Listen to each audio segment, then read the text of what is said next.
the Jets have a new quarterback for week number 12 as they are taking on the Chicago Bears, and that will be Mike White starting in place of Zach Wilson. Robert Saleh, the coach of the Jets, making that announcement just before our show in the 11 o'clock hour. So, Heath, now we have a change, and a change hopefully for the better, because it's been bad for this Jets offense. 77 passing yards last week against the Patriots and 2 yards of total offense in the second half. And so Mike White is not necessarily somebody anybody's looking outside of deep superflex and 2 quarterback leagues. Nobody's on a bye. Maybe you're desperate for a Justin Fields replacement. This could be the guy. But what does this mean for the rest of the offense? We'll start with the passing game. Garrett Wilson, maybe Corey Davis, Elijah Moore, Tyler Conklin. What do we think? It gives me more hope for everyone. And what we've seen historically the last 2 seasons is when the Jets start someone other than Zach Wilson, they throw a lot more passes. When they start Zach Wilson, they don't throw as many. So if that's the case, then you would definitely have more hope for Garrett Wilson as a number 2 wide receiver. You would add Elijah Moore as a potential stash, and Tyler Conklin can be at low-end, tight end 1 range. I will say I was more excited when I thought we were benching Zach Wilson for Joe Flacco.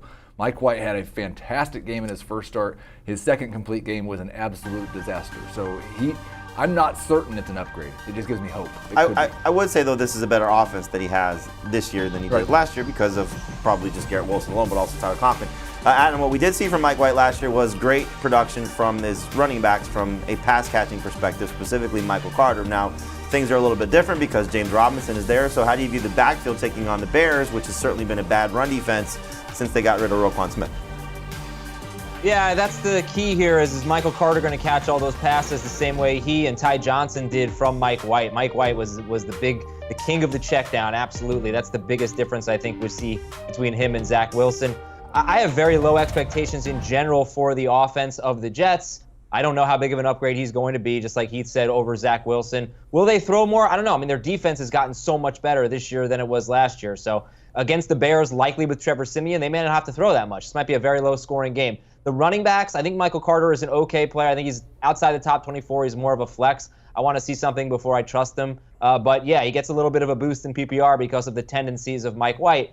But if that's the case, that's not going to be good for Garrett Wilson. So I just think that this is maybe an upgrade, but we're going to talk about the Rams situation, too, at running back. You're just talking about bad situations. It got a little bit better, but incrementally maybe. I guess I will say we'll go back 2 games ago for the Jets when they were pretty successful against the Bills, and both Michael Carter and James Robinson played well, and it wasn't necessarily because the quarterback played. It was just the offense was a little bit more competent. So hopefully that's the case in a much better matchup against Chicago. So I think you should be optimistic. I agree with you guys. I think it's not necessarily run to put these guys in your starting lineup, but it makes them much more attractive than what we saw from Zach Wilson and the ineptness of what that offense looked like against the Patriots. That's the big story for Wednesday. Some other headlines that we're looking at that certainly will matter to you, and we're going to probably get some practice reports before the show is over.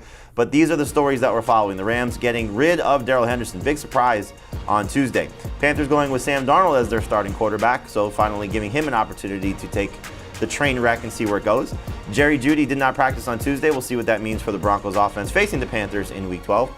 Cardinals have some serious concerns at wide receiver. Are they going to have Marquise Brown back? What about Greg Dortch? What about Rondell Moore? We'll get into that story as well. And Jaylen Warren does not have a serious injury, but he is going to be considered questionable, according to Mike Tomlin, for their Monday night game against the Colts. We'll start with the Sam Darnold story here. So, Adam, I'll start with you. Darnold taking over for an injured P.J. Walker and a struggling Baker Mayfield. Clearly, the big thing that matters here is what does this mean for DJ Moore? Because I think Deontay Foreman's status is probably the same. He's going to be considered a flex option at best in this matchup against the Broncos. Does DJ Moore get back in the good graces of fantasy managers? Because, as surprising as this may sound, the best quarterback that he's had lately has been Sam Darnold going back to last year.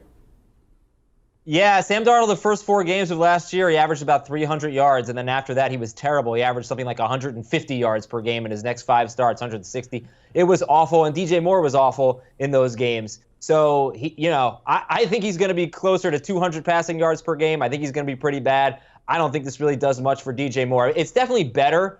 If you look at the big thing with Baker Mayfield is the time of possession. I mean, you're talking about 6 starts, I think. Almost every game, very low time of possession. They're last in the NFL in that stat. It's killing everyone. So I just think they'll be a little bit more competent with anyone but Baker Mayfield, which is surprising to say, even Sam Darnold. It helps DJ Moore, but look, you got Denver this week. We're not starting him against Denver. You got a bye next week.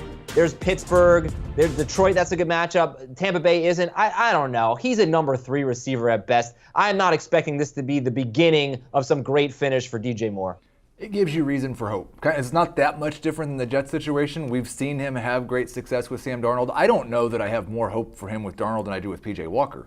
As long as it's not Baker Mayfield, that's what gives you reason for hope. We did see the first 4 weeks of the season, like Adam said, he was awesome. But even those next 5 weeks, he was still scoring 9.5 to 12, 12.5, 13 PPR points in most weeks, 4 out of 5. We'd take that right now from DJ Moore compared to what you're getting from Baker Mayfield. So I think he's a number 4 wide receiver this week because we don't have any buys. And then you're hopeful that he shows something with Darnold, that Darnold is going to be the starter after the bye, or that PJ Walker's back. And you also get the hopeful just change boost. We saw it when PJ Walker took over for Baker Mayfield. That 3-game stretch for DJ Moore was his best 3-game stretch of the season. Then he tailed off with Walker again. So maybe just the change will help DJ Moore. But what an ugly, ugly season it has been. I think the fear would be, and Adam Sawyer, I think, alluded to this, the stretch run, is that does he have a good stretch run? They come back next year with bad quarterback play again, and we're back to where are we with DJ Moore. So let's just see how things finish for him. But yes, not a must-start guy by any stretch because of the quarterback change. According to Mike Garafolo of the NFL Network, Kyle Allen is going to be the starter for the Texans. They're going to bench Davis Mills. Now, Lovie Smith did not commit to one quarterback or another in his meeting with the media today. What does this change for you in regards to Brandon Cooks and Nico Collins, even Dameon Pierce? Like most of the situations earlier, it gives me a little bit more optimism. Kyle Allen has definitely shown an ability to play better football than Davis Mills has played this season. He's been absolutely awful, worse than he was as a rookie. So a little bit more optimistic about Nico Collins, the number 3 wide receiver, and just a tiny bit of hope if you still have Brandon Cooks on your bench that maybe he could figure things out down the stretch. Yeah, only 1 touchdown for Brandon Cooks on the season. I don't know if it's Davis Mills has been the fault, but certainly not a great scenario for him all year long. And then Bryce Perkins is taking first-team reps for the Rams, Adam.